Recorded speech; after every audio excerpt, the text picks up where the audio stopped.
Hey everyone, welcome to another awesome week. This is the last week of September, so we are wrapping up our beautiful rocket ship theme, okay? And shooting to the moon and taking initiative, okay? So we really want to point that home, just what are some ways that we can celebrate that God has done. So that's our bottom line today. What are the ways to celebrate that God has done, or look for ways to celebrate? And so this first one, what you're going to do with the opening activity, talk about offering containers and how we have an offering container right outside of 206. If they do want to bring an offering, they can put it in the envelope, make sure they mark their envelope on that kind of stuff, and put it in the box, okay?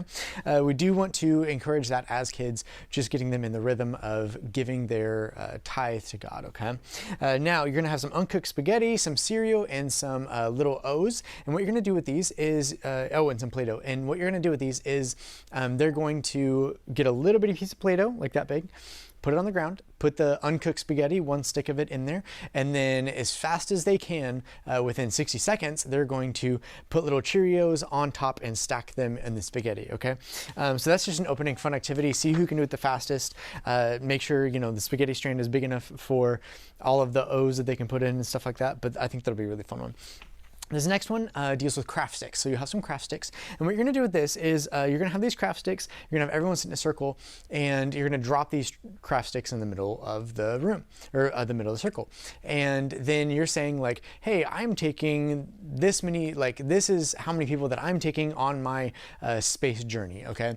And so you'll kind of drop the sticks in there. Now they have to figure out, from that how many that you're actually taking. And the clue is in how many fingers that you're holding up once you were in the circle. And so if I were you, I'd be crouching down a little bit and then just holding them kind of like an umpire or sorry, not the umpire, what they do in baseball and stuff like that, just doing all the hand signals and whatnot. But yeah, putting down like, oh yeah, I'm gonna take 3 friends, I'm gonna take 2 friends, but keeping those different fingers pointed out or whatever. So maybe if they're starting to look around to like go to 5 and then it's not as obvious or something like that, just kind of keep them on their toes a little bit.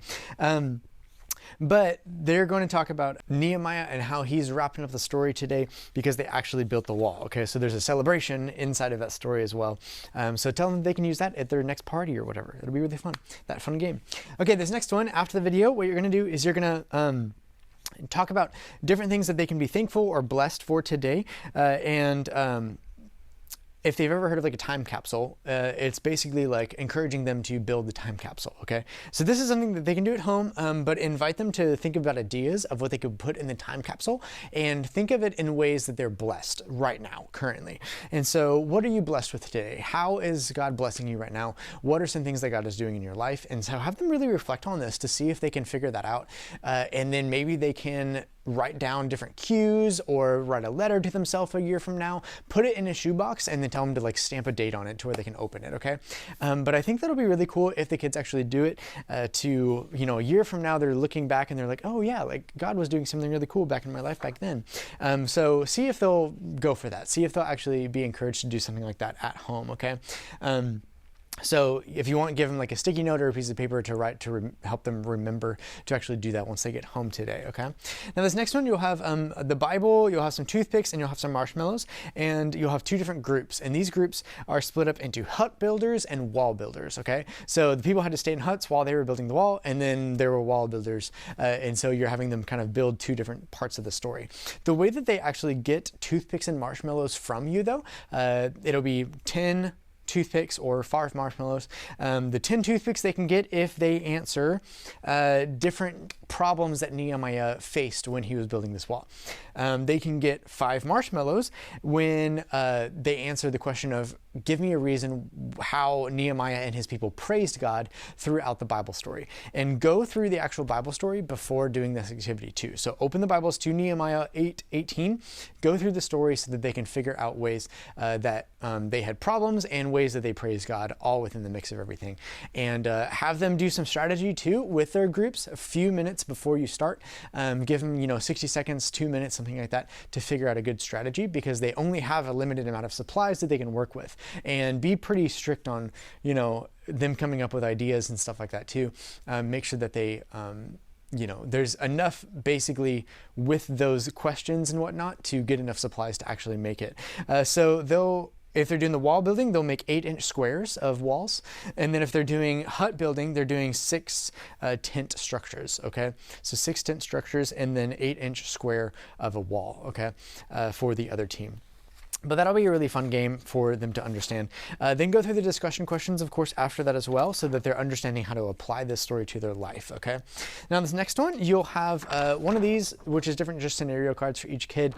You can give one of these to each kid. And basically what they're going to do with this is remind them that they're working as if they're working for the Lord in everything that they do. And so with that, have them answer basically, or like finish the sentence, if you will, on these things. And then they can, but be serious in this because we want to have them actually work as if they're working for the Lord in doing this. But basically what they're going to do is look up that Colossians 3:23 verse, go with it together, and then have them go with the memory verse and see if they can write something that relates back to the memory verse on these pieces of papers, okay? And then they can take those home and maybe put them on the wall or anything like that. Just kind of encourage them to look at that throughout the weeks, the next coming weeks, to really be encouraged in those things.